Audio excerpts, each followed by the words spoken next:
Nigga been on some chill shit at the new crib. Listening to the podcast. Cooling. Or to play the throwback on San Andreas. You hear me? If you're new here, this is Jazz, and y'all tap into my Xbox gameplay real quick. You know, we stream online. Tap in. Life is taking me through there. It's taking me through there. Islam, all praise to the great God Allah for this beautiful breath we are breathing today.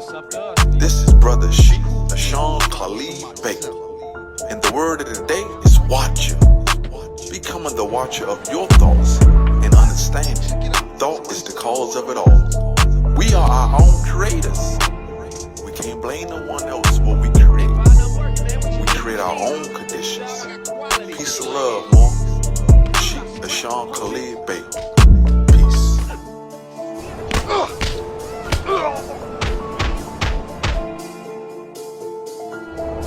Man, I know this cat. He a punk used to run with a front yard baller OG from Idlewood. I know his place. It's just across the tracks there. Let's check it out. Hey, ain't that front yard turf? Man, are you a buster? Nah, I'm down, homie. I seen the image of Emmett Till, dump a motherfucker 30 in white hoodies. Damn. Nigga the latest. Hey, nigga the latest. Oh, murder.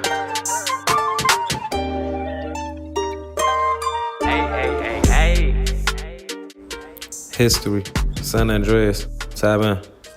Grove Street families and the Idlewood families were both under the Grove Street family's umbrella, since the official split between the subsets didn't happen until the 1990s. That detail does matter when trying to understand how the territory changed over time. But in the early days, the Grove Street families wasn't just one isolated block, but part of a broader GSF alliance. This alliance included multiple neighborhoods working under the same banner. The second hood to form under the gang could have been Seville Boulevard families, especially since Emmett was old as hell, living through the original Orange Grove families before they made the shift to the Grove Street families, and before 1992, Emmett had a tight relationship with the Johnson family.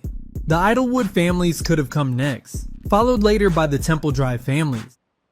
By 1977, another African American gang emerged in the area, though the reasons for their formation remain unclear. They called themselves the Front Yard Ballas, likely originating in the Idlewood Project homes, just across from the train tracks. This immediately caused the Grove Street families to shift their focus away from the Aztecas and try to stop the Front Yard Ballas from growing in the area, but they weren't able to, as the gang's influence spread quickly throughout Los Santos, spawning numerous new sets in Jefferson, Glen Park, and Willowfield.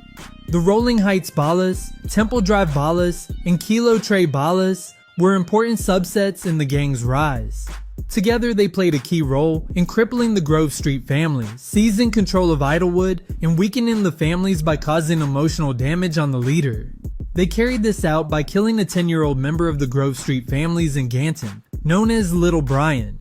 Little Brian was the younger brother of the gang's leader, Sweet Johnson. After his death, the remaining Johnson brothers struggled to keep their emotions in check, losing focus and control, which ultimately led to the decline of the Grove Street families. And with the crack epidemic sweeping through Los Santos in the 1990s, they had become the dominant gang in the city. They didn't just control Idlewood, they completely wiped the Idlewood families out and began taking over other hoods, pushing rival gangs to the brink of extinction. Grove Street and the Ganton courts would also be raided by the Ballas, causing many members to flip to the winning side as the families had lost both respect and control. With money running low, members turned to selling drugs or became pushers for their set. The Front Yard Ballas played the biggest role in the city's drug trade, especially in East Los Santos, not only running crack dens, but also leveraging connections with crooked officers to secure their dominance. Kilo Tre, Temple Drive,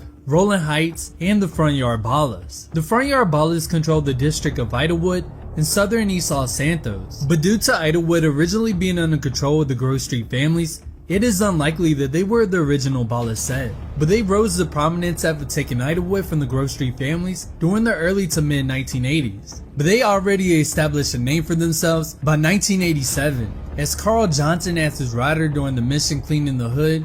I know his place. It's just across the tracks there. Let's check it out. Hey, ain't that front yard turf? Man, are you a buster? Nah, I'm down, homie. With them being listed as the largest set of the Ballas, with the Rolling Heights Ballas following behind. Here's a game map to show you their presence, with Front Yard being number 1, while number 2 is Rolling Heights Ballas. By 1992, the Ballas had taken over. There was nothing the GSF could do. This was thanks to a member named Kane, who gained rank as OG during the 90s. Kane introduced the Ballas to crack, and to crash his plan to run Los Santos with the power of crack rock, turning your everyday Joe into the everyday customer. This is where Kane came together with what could be the leaders of Temple Drive and Kilo Trade.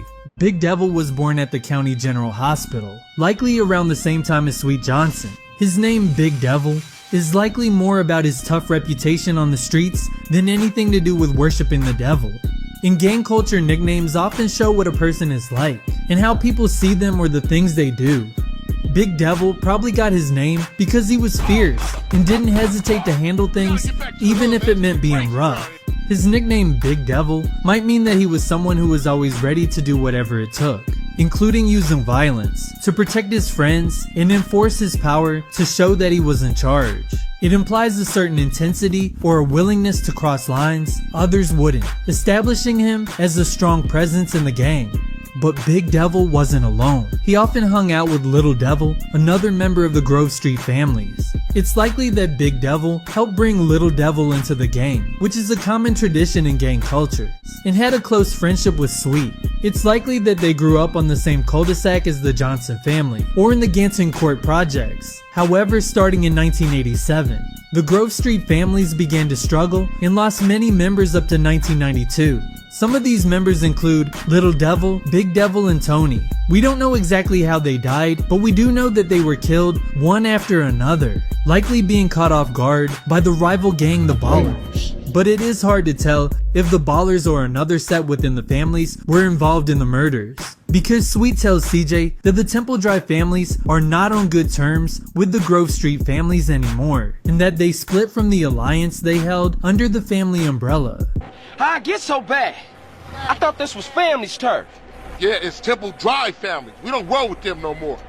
So it's possible that one of the three sets, including the GSF, could have been involved in their murders to help further their own interests. This theory could be true due to the crack epidemic that would hit the city hard in the late 1980s or early 1990s.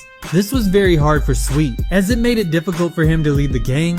These three men likely served as his support and main shooters. During this time, Sweet's little brother was also missing in action, and his close friends were drifting away. Big Bear had become a drug addict and was controlled by a traitor.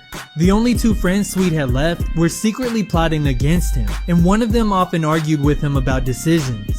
Sweet felt like he had the whole world on his shoulders, and life became dark and lonely. These three members were really important to Sweet's mental health. Tony's buried over there. Little Devil over there. And Big Devil over there. Man, it's just crazy. Everybody blasts on fools first, then ask questions second.